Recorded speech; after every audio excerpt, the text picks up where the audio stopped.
everyone. I'm Arja Saloni from Radio City 91.1 FM Surat, and today we have with us Dr. Sejal Nayak, who's a gold medalist and a gynecologist. Hello, ma'am. Welcome. How are you? Hello, Saloni. Thank you so much for inviting me here. Ma'am, first of all, happy Women's Day. Same to you. Each woman is a fighter in herself. True, ma'am. True. And ma'am, today we are talking about uterine bleeding. So, ma'am, tell us something about what is uterine bleeding. See, normally जो menses आता है, that menses comes every 28 days for 4 days. Normal ऐसा माना जाता है कि 4 दिन bleeding होता है, 28 दिन पे वो साइकिल आती है. That is the normal menses. Apart from this, इसके अलावा कोई भी ब्लीडिंग है उसको एबनॉर्मल कह सकते हैं. नाउ साइकिल्स पर्टिकुलरली 28 डेज की ही हो ऐसा जरूरी नहीं है. ओनली 4 दिन ही ब्लीडिंग हो वो भी जरूरी नहीं है. सो एक विमेन टू विमेन एंड एक विमेन से दूसरी विमेन का अलग अलग पैटर्न्स हो सकती है. राइट. सो हम किसको नॉर्मल कहेंगे कि if any women has bleeding for 2 से 7 दिन तक ब्लीडिंग रहे तो वो नॉर्मल है. राइट. मतलब 7 दिन से ज्यादा है तो हम एबनॉर्मल गिन सकते हैं उसको. करेक्ट. देन जो साइकिल का लेंथ है वापस कब आता है तो it should be at least 20 days after first period. मतलब जिस दिन आया उसको फर्स्ट डे गिने तो 20 दिन के बाद आना चाहिए एंड 35 डेज से पहले आना है तो वो नॉर्मल गिन सकते हैं. ठीक है. एंड टोटल वॉल्यूम भी अगर गिने कि किसको नॉर्मल लेबल कर सकते हैं तो around 80 to 100 ml blood loss जो होता है चाहे वो 2 दिन में हो या 5 दिन में हो तो वो नॉर्मल कंसीडर कर सकते हैं. तो नॉर्मल ब्लीडिंग क्या है पहले वो समझेंगे तो एबनॉर्मल ब्लीडिंग क्या है वो समझ में आएगा. सो नॉर्मल इज कि 2 से 7 डेज ब्लीडिंग होता है and cycle length is around between 20 to 35 days and total average blood loss is between 80-100 ml. सो अगर ये पैटर्न आपका है तो आपको नॉर्मल ब्लीडिंग है. इसके अलावा जो भी है सारे एबनॉर्मल है. ओके. सो मैम ये अबनॉर्मल ब्लीडिंग के कॉजेस कौन से हैं? एबनॉर्मल ब्लीडिंग एज के अकॉर्डिंगली कॉजेस डिफरेंट हो सकते हैं. राइट. अगर वेरी यंग एज है, शुरू हुआ है मेंसेस एकदम न्यूली 10-11 इयर्स के आजू बाजू, सो वो इनिशियली जो साइकिल का हार्मोन्स का रिदम पैटर्न सेट नहीं हुआ है इसलिए उस टाइम पे फ्लक्चुएशंस डिफरेंस हो सकता है. वो पैटर्न प्रॉपर्ली साइक्लिक नहीं हुआ ऐसा पॉसिबिलिटी. अच्छा. सो यंग गर्ल्स में because of the immaturity of that hormonal level initial 1 year और ऐसा टर्बुलेंस रहता है.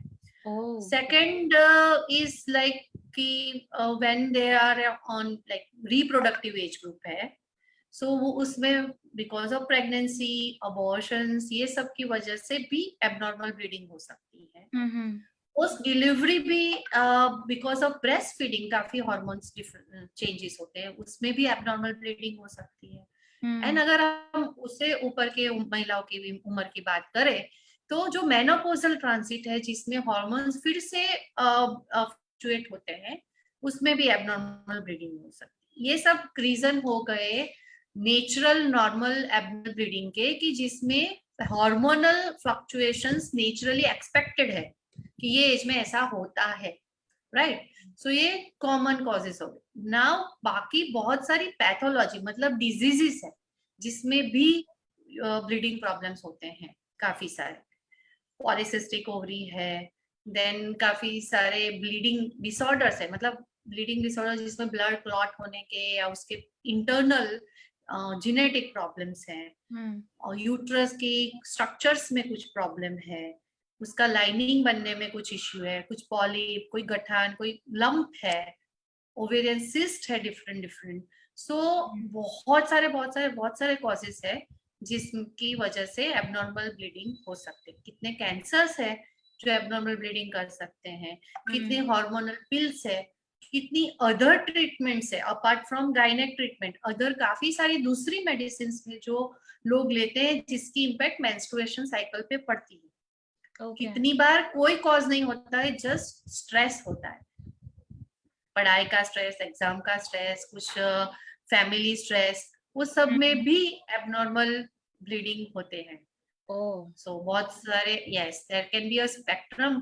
सो इंडिविजुअलाइज करना और आपको किस वजह से है वो किसी को लेबल करना is very difficult. Correct correct. So ma'am इससे जुड़े कुछ रिस्क फैक्टर्स हैं? यस, मतलब अगर इफ दिस हेल्थ इश्यूज इससे काफी सारे जुड़े हुए रहते हैं. फर्स्ट इज बॉडी का एक नेचुरली ब्लड जो लॉस हुआ, सपोज जो ब्लड निकलता है वो सेम ब्लड होता है जो अपनी रगों में बहता है. It is not a different, और कुछ ऐसे गंदगी या बगान कुछ ऐसा बोलते हैं जनरल पब्लिक में कि जितना ज्यादा ब्लीडिंग हो उतना अच्छा है, वो सब कचरा निकल रहा है. But actually it's not that. जो यूट्राइन की लाइनिंग होती है इंटरनल, जहाँ पे एक्चुअली प्रेगनेंसी को चिपकना है, अगर वो कोई भी वजह से प्रेगनेंसी नहीं चिपकी है तो वो लाइनिंग शेड ऑफ होती है, उसके साथ कुछ ब्लीडिंग होता है जिसको हम मेंसिस कहते हैं, राइट. नाउ एबनॉर्मल ब्लीडिंग है या एक्सेस है, बहुत ज्यादा एक्सेस ब्लीडिंग हुआ है, तो वो शरीर का ही खून जो जा, मतलब आपका कलाई का जो ब्लीडिंग हो रहा है, same bleeding is coming through vagina. अभी इतना सारा ब्लड लॉस होगा अगर किसी को एक्सेस, तो उसका हीमोग्लोबिन लेवल कम होगा, एनीमिया हो सकता है, एंड देन उससे जुड़ी काफी सारी दिक्कतें फीमेल हेल्थ की आ सकती है. करेक्ट. सो जिस पांडु रोग कहते हैं या ब्लड का पानी हो जाना कहते हैं, स्वेलिंग आ जाती है, हाथ पैर में थकान लगती है, हार्ट पे लोड लगता है, कंसंट्रेशन डेफिशिएंट होता है. सो लगता है कि काफी सारे हम गोरे हो गए या व्हाइट स्किन हो गए, बट इट्स एक्चुअली पेल.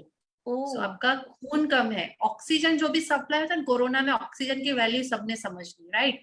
सो जो ऑक्सीजन ब्रीथ करके आपके लंग्स से पूरे बॉडी में जो जाता है वो हीमोग्लोबिन से जाता है. सो वो हीमोग्लोबिन ऑक्सीजन को पकड़ के ब्रेन टू टो तक सब जगह पे ऑक्सीजन पहुंचाता है.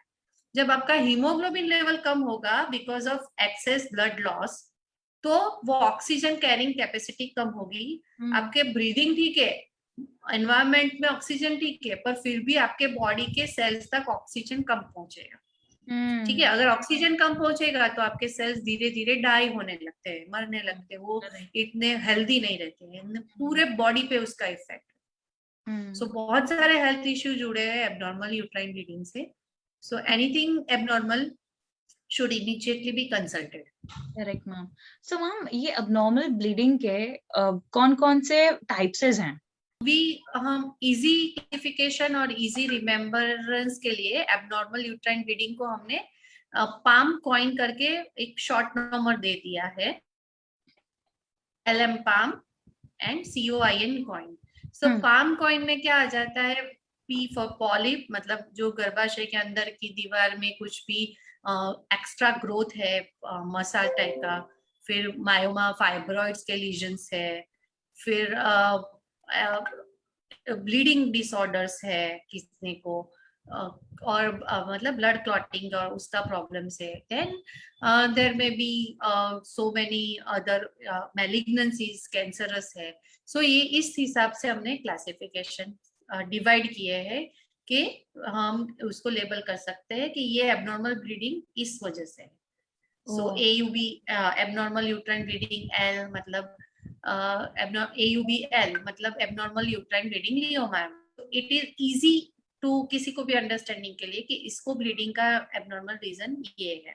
करेक्ट. सो काफी रीजंस अलग अलग है. क्लासिफिकेशंस अगर हम बोले तो वो काफी उस हिसाब से कंपैरेटिवली दूसरे यू नो सब, अगर एवरीवन फॉलोज द क्लासिफिकेशन तो understanding case to case easy हो जाता है. Right ma'am, right ma'am.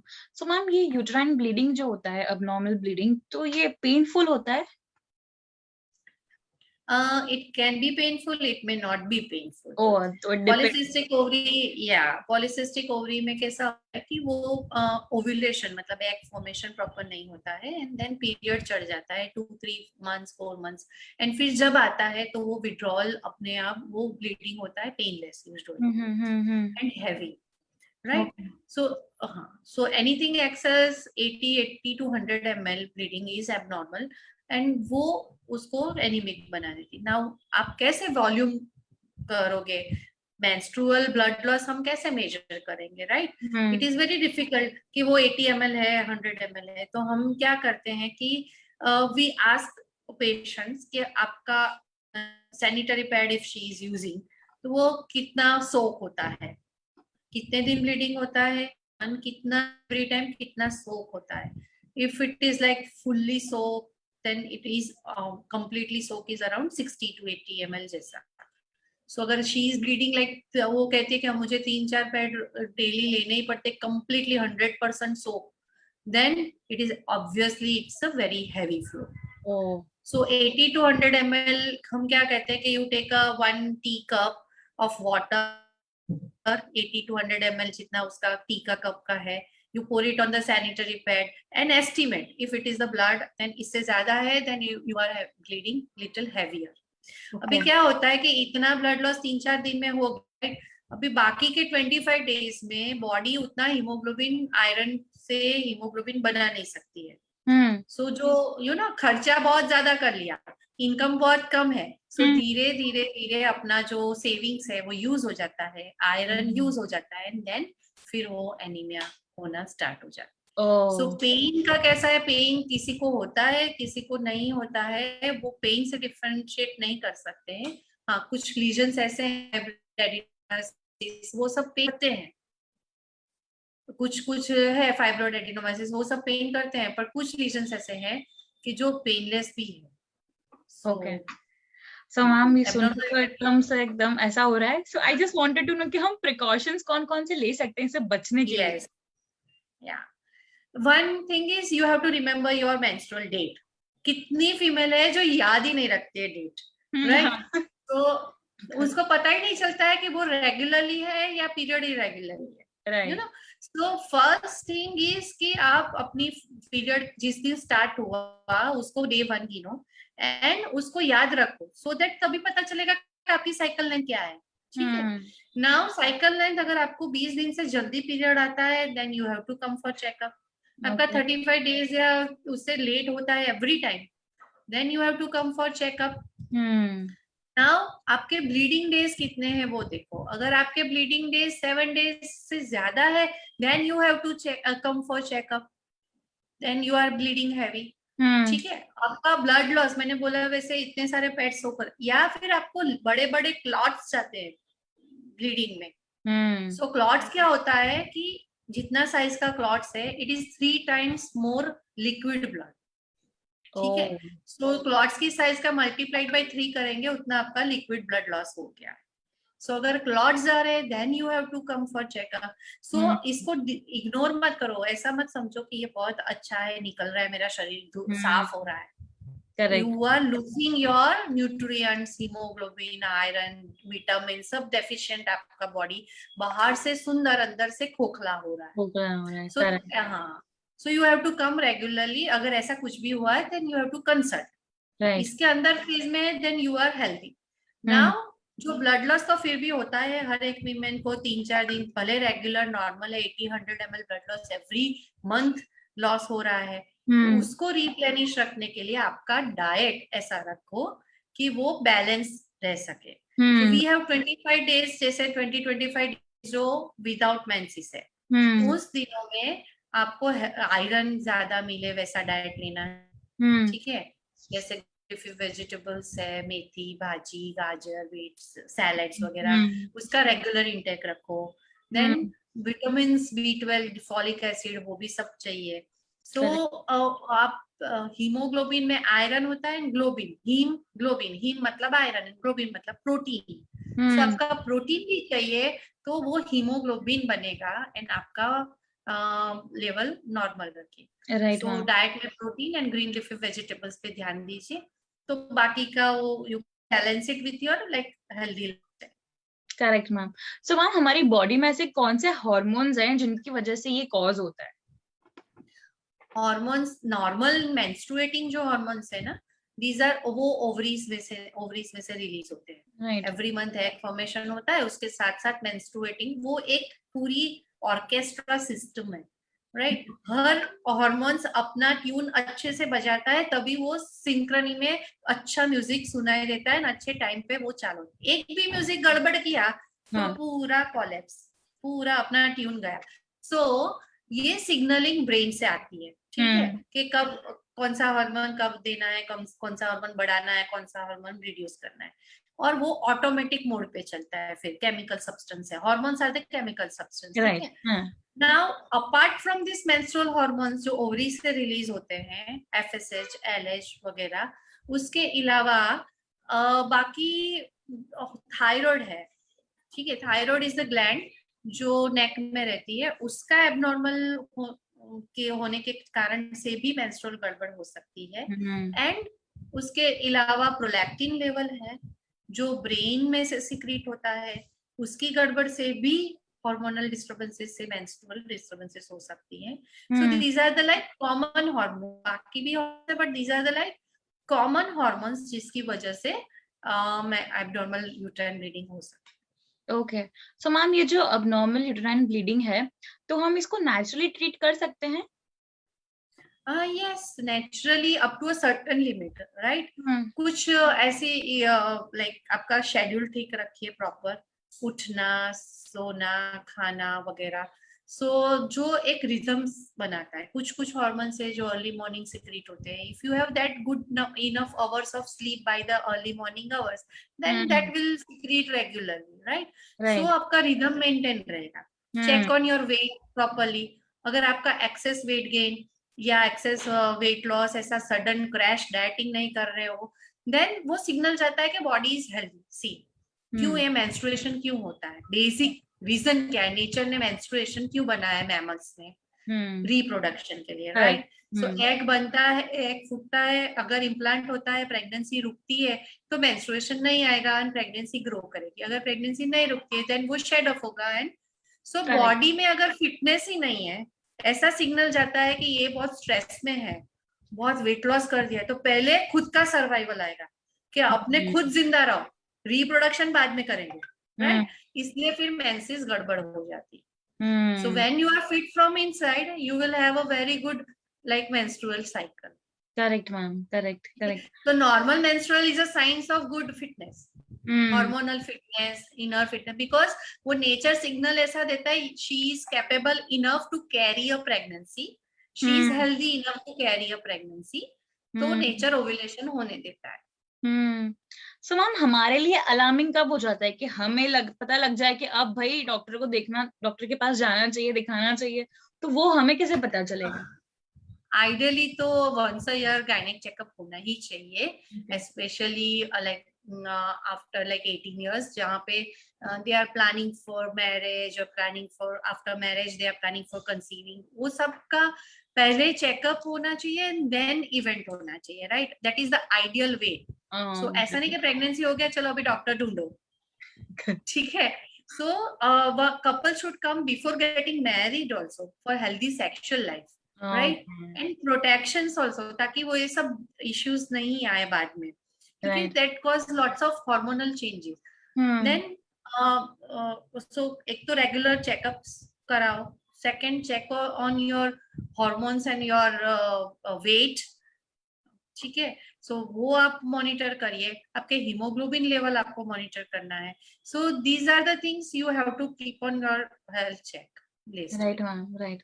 अब मैम ये यूट्राइन ब्लीडिंग के लिए हम कौन से मतलब ट्रीटमेंट्स अवेलेबल हैं अगर करवाना हो किसी को तो? सी वो सब ट्रीटमेंट तो डिपेंड करता है ऑन दी कॉस्ट, कॉस्ट क्या है। some require just counseling and changing of lifestyle, right. Some require temporary hormonal medicines, some require additional iron भी supplements देना पड़ता है अगर already आयरन लो हो गया है तो, अपार्ट फ्रॉम हार्मोनल ट्रीटमेंट्स।